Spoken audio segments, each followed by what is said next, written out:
মালদা জেলা পুলিশের উদ্যোগে হবিপুর থানা প্রাঙ্গণে মহিলাদের সেলাই মেশিন বিতরণ করা হলো বৃহস্পতিবার। সেই সঙ্গে থানায় নবনির্মিত record room, canteen room, saloon, laundry এবং মৃতদেহ রাখার মর্গ রুম উদ্বোধনের ছবি নজরে আসে।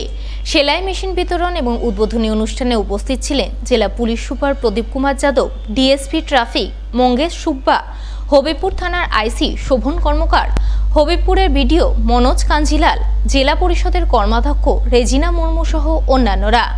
উল্লেখ্য, মালদা জেলা পুলিশের উদ্যোগে এবং এক বেসরকারি ট্রাস্ট ও মালদা মার্চেন্ট চেম্বার অব কমার্সের সহযোগিতায় হবিপুর ব্লকের 25 জন মহিলাকে সেলাইয়ের প্রশিক্ষণ দেওয়া হয়। সেলাইয়ের প্রশিক্ষণপ্রাপ্ত সেই 25 জন মহিলার হাতেই এদিন পুলিশের পক্ষ থেকে সেলাই মেশিন তুলে দেওয়া হয় বলে জানা গেছে। আজকে হবিপুর থানাতে অনেকগুলো প্রোগ্রাম ছিল।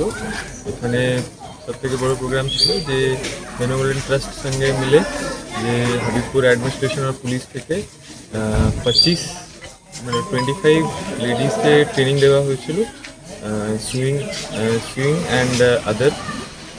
তারপরে আমরা 25 মেশিনস যে সুইং মেশিনস আছে ওটা আমরা ওনাকে দিয়েছি, যে জন্যে ওরা যে নিজে থেকে একটা বিজনেস স্টার্ট করতে পারে, নিজের থেকে সুইং করে নিজের পরিবারকে সাপোর্ট করতে পারে। এর জন্যে